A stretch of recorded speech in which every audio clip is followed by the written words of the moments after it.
तो दर्शकों, जैसा कि मैंने आपसे वादा किया था कि हम वैद्य जी से फिर से जानेंगे कुछ आयुर्वेदिक चीजों के बारे में और आपको मिलवाएंगे एक ऐसी शख्सियत से जिनकी जिंदगी बदल दी आयुर्वेद ने। तो अब टाइम आ गया है, वो समय आ गया है जब हम अपने वादों को पूरा करें। तो आइए सबसे पहले बात करते हैं वैद्य जी से। तो वैद्य जी, एक बार फिर से आपका स्वागत है ब्रेक के बाद। वैद्य जी, जैसे कि हम बातचीत कर रहे थे आयुर्वेद के बारे में और बहुत सारी अच्छी बातें आपने हमें बताई आयुर्वेद के बारे में। आपने बताया कितना नेचुरल है आयुर्वेद। तो मैं आपसे ये जानना चाह रही हूँ कि जितने भी फ्रूट्स वेजिटेबल्स होते हैं, ठीक है, इनको इंजेक्शंस दिए जाते हैं। कुछ ऐसे होते हैं जिनमें से एक्सट्रैक्ट्स निकाल लिए जाते हैं, कुछ ऐसे होते हैं जिनको पकाने के लिए इंजेक्शंस दिए जाते हैं, केमिकल यूज़ किए जाते हैं। तो इनसे हमारे शरीर पर कितना दुष्प्रभाव पड़ता है और कैसे कैसे प्रभाव पड़ते हैं? आज कोई सी बीमारी हो, आप किसी भी उसमें हॉस्पिटल में जाएं, भीड़ आपको मिलेगी। उसका एक बहुत बड़ा कारण ये भी है, बड़े दुख के साथ ये मुझे कहना पड़ रहा है कि हर आदमी की मानसिकता खराब हो गई। सेव खाने से आदमी निरोग रहता है, कहावत थी, कहावत है, कहावत रहेगी, बेशर्ते वो सेव हो। अब लोग सेव में इंजेक्शन लगा करके उसका रस निकाल रहे हैं और उसके बाद उसमें प्रिजर्वेटिव डाल रहे हैं जिससे कि वो ख़राब ना हो। ऊपर से टेस्टिडोके की चेपी लगा देते हैं। तो हमें इस तरह के फलों से बचना चाहिए जो बहुत चमकदार हो। जैसे सेव बहुत चमकदार है, लगेगा कि सेव बहुत अच्छा है, लेकिन उन सेव से खाने के बाद हमें फ़ायदा कम, नुकसान ज़्यादा है। पहले केला सब पेड़ पे ही पकाते थे और उसमें स्वाद भी था, लेकिन अब केला भी सब कारपेट में पकाने लगे, जिसके कारण ना तो केले में अब टेस्ट रहा, ना केले में वो गुण रहा। तीसरा, आम, डाल का तो अब काम ही ख़त्म हो गया। डाल पे पहले पकते थे, उनका स्वाद आता था, लोग खाते थे, एक के साथ साथ 10-10 आम, 12-12 आम खा जाते थे। हमने बचपन में खुद खाए, लेकिन अब आम में भी टेस्ट कम होता जा रहा है, कारपेट में पका रहे हैं। तो इस केमिकल के कारण टेस्ट भी खराब हो रहा है और उसके गुणों में भी कमी आ रही है और साइड इफ़ेक्ट उभर के आ रहे हैं। मेरे पास अब अधिकतर केस, अब आम मार्केट में बहुत ज़्यादा आने लगा, अधिकतर केस इसी प्रकार के आ रहे हैं कि लूज मोशन लग गए, पेट में इन्फेक्शन हो गया, आंतों में दर्द हो रहा है। तो जब तक हम इस प्रकार के तरीक़ों से नहीं बचेंगे तब तक ये दिक्कतें आती ही रहेंगी। तो जैसा कि अभी वैद्य जी ने हमें बताया कि हमें ऐसी चीज़ों से बचना चाहिए जिनमें मिलावट हो, अगर हम निरोगी ज़िंदगी जीना चाहते हैं। वैद्य जी, मैं अगला सवाल आपसे एक बहुत ही फिर से कहूँगी कि कहीं ना कहीं ये बहुत अहम है, क्योंकि आज के टाइम में ये बहुत देखा जा रहा है। कुछ बीमारियां ऐसी आज के टाइम में आ रही हैं जो डायग्नोस नहीं हो पाती हैं, जिसके कारण उनका गलत ट्रीटमेंट दे रहे हैं डॉक्टर्स। तो आपको क्या लगता है कि क्या आयुर्वेद के पास इन बीमारियों का इलाज है, या आयुर्वेद के द्वारा इन बीमारियों को जाना जा सकता है, कि डायग्नोस किया जा सकता है कि एक्चुअली बीमारी क्या है और इनको किस तरह का इलाज देना चाहिए? कुछ बीमारी ऐसी हैं, जैसे कि आजकल नया गेहूं मार्केट में आया और लोग उसको बिना भिगो करके, सुखा करके इस्तेमाल नहीं करते। उस गेहूं को डायरेक्ट पिसवाया और सेवन किया, उल्टी दस्त शुरू हो गए, एंटीबायोटिक लेनी पड़ी, फ़ायदा कुछ नहीं हुआ। यदि हम आम हैं, अगर उसको कम से कम 2 घंटे पानी में भिगो के रखें, अच्छी तरह साफ़ करें, तब उसको सेवन करें, तो हमें ये बीमारी नहीं होगी। गेहूँ, आम, जितने भी खाद्य पदार्थ हैं उनको धो करके सेवन करें तो हमें बीमारी भी नहीं होगी और बिना मतलब की दवाई भी नहीं खानी पड़ेगी। और यदि हम इनसे बचते हैं तो बीमार होंगे ही नहीं। और इसके अलावा हमें इस चीज़ का ध्यान रखना चाहिए कि हमारे खाने में कटे हुए फल ना हों, क्योंकि कटे हुए फल बहुत काट करके रखते हैं फल वाले, टेस्ट कराने के लिए कि मीठे हैं। उस पर मक्खियाँ बैठती हैं, मच्छर बैठते हैं, गंदगी होती है हमारे पेट में, उसकी इन्फेक्शन होता है। तो हमें इन चीज़ों से बचना चाहिए। क्या आप जानते हैं मैंने ये सवाल आपसे क्यों किया? आपके ही एक पेशेंट से हमने बात की थी और उनको कुछ इसी तरह की प्रॉब्लम थी। उनकी जो बीमारी थी वो डायग्नोज नहीं हो पा रही थी और डॉक्टर्स ने उन्हें गलत ट्रीटमेंट दिया, जिनके कारण वो बीमारी बढ़ गई और आप ही ने उनका इलाज किया था। तो आप उनसे मिलना चाहेंगे या उनसे सुनना चाहेंगे? कौन? आप खुद ही देख लीजिए। मेरा नाम अनूप सिंह है, मैं बिजनौर में रहता हूँ। मेरी एज 21 साल है। मुझे किडनी फेलियर की प्रॉब्लम हुई थी। आज जब मैं आर्मी स्कूल में पढ़ता था, जब मैं 12th क्लास में था, मेरा केमिस्ट्री प्रैक्टिकल चला था। उस टाइम मैं प्रैक्टिकल करते हुए मुझे एक गैस इनहेल होने का, मुझे लगा कि मैंने कोई गैस इनहेल करी है। तो उसके बाद हमने एक लोकल डॉक्टर से कंसर्न करा वहाँ। उन्होंने कहा ये मेरठ दिखाई, शायद ये माइग्रेन की प्रॉब्लम हो सकती है। 6-7 महीने बाद मुझे बाथरूम में प्रॉब्लम होने स्टार्ट हो गई। मेरे क्या नाम है काफ़ी कमज़ोरी आ गई, मैं वेट लॉस हुआ मेरा। तो उसके बाद मैं यहाँ पे अपने एक लोकल डॉक्टर है, डॉक्टर A.K. जैन, तो उन्हें दिखाया। उन्होंने मुझे यूरिन टेस्ट की सलाह दी। तो यूरिन टेस्ट जब मैंने करवाया तो उसमें मेरे यूरिन में एल्बुमिन आया, एल्बुमिन 4+ था। तो उन्होंने अपना ट्रीटमेंट स्टार्ट करा। और उसके बाद हमें किसी ने कहा कि आप मेरठ जाइए, डॉक्टर संजीव कुमार गर्ग है मेरठ में, उनके पास गए। तो उन्होंने 1.5 महीने अपना नॉर्मल ट्रीटमेंट चलाया। उसके बाद उन्होंने कहा कि रीनल बायोप्सी करनी पड़ेगी। तो जब रीनल बायोप्सी करी तो मैं रीनल बायोप्सी मेरी आनंद हॉस्पिटल में हुई। और उसके बाद मेरा स्टेरॉयड ट्रीटमेंट चला। स्टेरॉयड ट्रीटमेंट करीबन 6 महीने चला और उसमें 6 इंडोक्सिन की डोजेस लगी। ये एक इंजेक्शन है, इसमें मस्टर्ड गैस प्रेजेंट होती है। और उस दौरान मेरी ऐसी हालत हो गई थी कि मतलब बिल्कुल एक जीते जी नरक दिख गया था मुझे। अब मेरे पैर बहुत स्वेलिंग, इतनी मोटे मोटे पैर हो गए थे मेरे। अब मेरे मुंह पे सब पे पिंपल थे काफ़ी। अब मुंह सूज के इतना मोटा हो गया था, देखने में ऐसा लगता था कि 70-80 किलो वजन बढ़ गया होगा, पर वो खाली सूजन थी। तो उसके बाद हमने गाज़ियाबाद में एक डॉक्टर हैं J.K. गुप्ता, उनसे कंसल्ट करा। तो उन्होंने कहा कि आपको काफ़ी हाई डोज दे जा चुकी है स्टेरॉयड की और एंडोक्सिन की, और उससे आप क्या नाम है बर्दाश्त नहीं कर पाए हैं, और ये आपकी मतलब जो बीमारी है काफ़ी एंड स्टेज के करीब पहुंच चुकी है।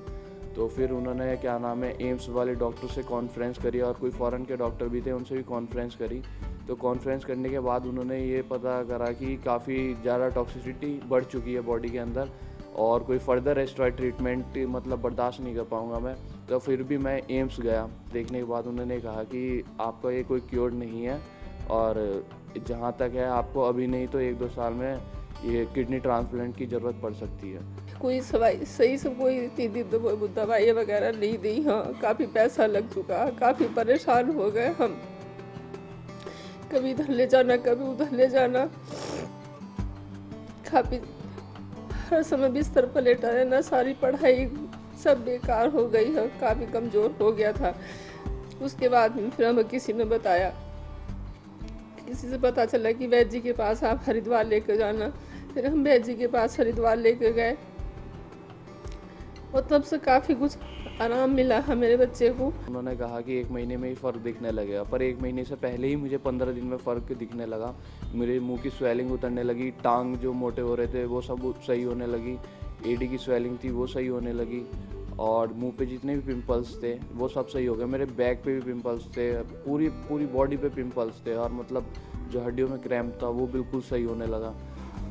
तो मैं कहती हूँ कि एलोपैथी को छोड़ के इन लुटेरों के बस से बच कर आप अगर आयुर्वेद पर ध्यान दिया जाए, वैद्य जी का इलाज किया जाए, तो काफ़ी संतुष्टि मिलेगी आपको, और आप बर्बाद होने से बच जाएंगे।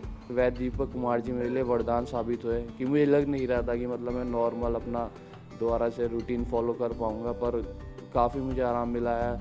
अब मैं अपना आपको इस टाइम 100% के करीब ही बिल्कुल फिट मानता हूँ। तो वैद्य जी, हमने तो आपको मिलवा दिया आपके पेशेंट से। अनूप ने हमें बताया, हमारी टीम ने उनसे बात की और उन्होंने बताया कि किस तरह से वो इतने परेशान थे अपनी बीमारी को लेकर। इनफैक्ट उनके पेरेंट्स इतने परेशान थे, और आज देखिए कि किस तरह से खुश हैं। तो क्या ये चमत्कार था, या फिर आयुर्वेद सच में एक चमत्कार है? एक्चुअली पूरा प्रॉब्लम क्या था, या किस तरह से आयुर्वेद ने इसका इलाज किया, क्या आप हमें बताएंगे पूरा? कुछ चमत्कार तो आयुर्वेदिक में है, लेकिन उससे ज़्यादा चमत्कार उसने अपने स्वयं किए।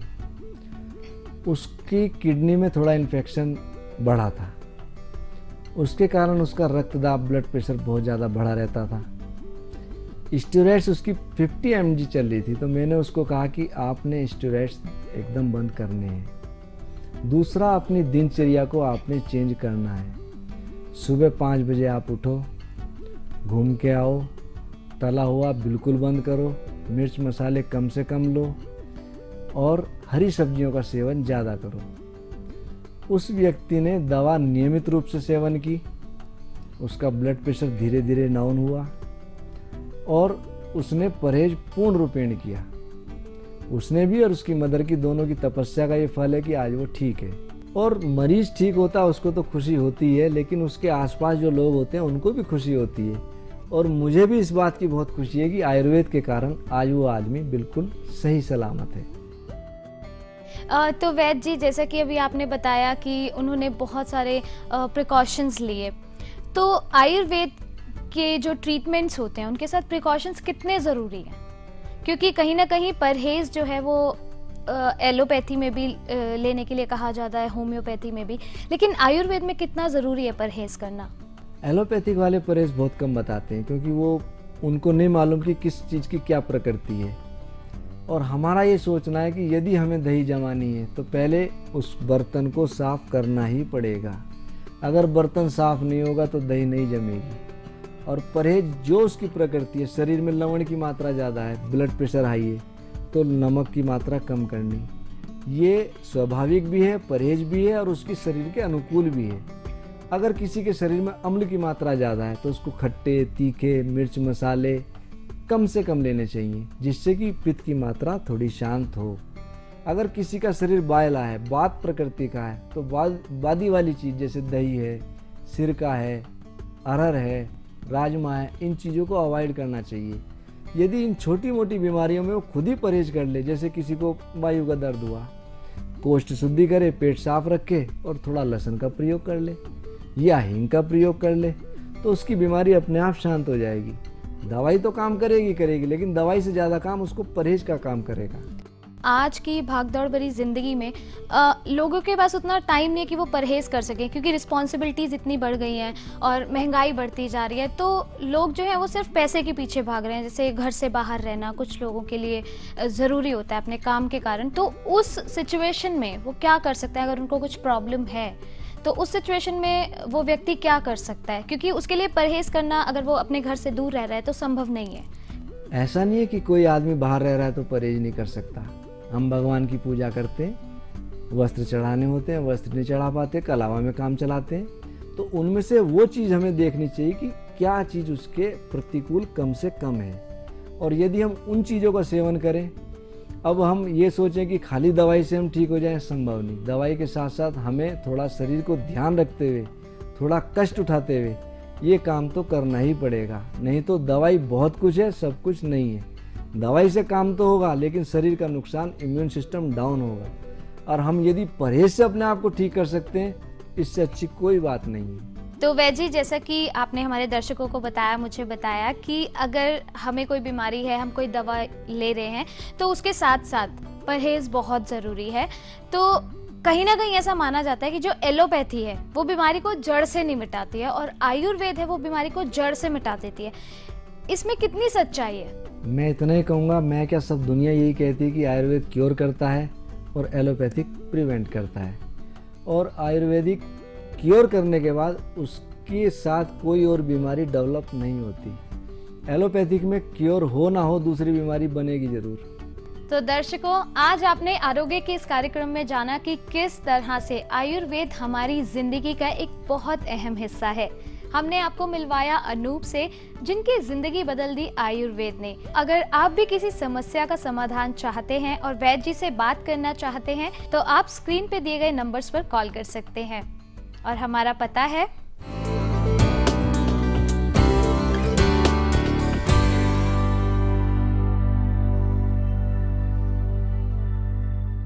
फिलहाल समय हो गया है हमारे जाने का, लेकिन आपसे वादा करके जा रहे हैं कि फिर से लौटेंगे कुछ और जानकारियों के साथ आयुर्वेद के बारे में। फिलहाल हमें इजाजत दीजिए। नमस्कार।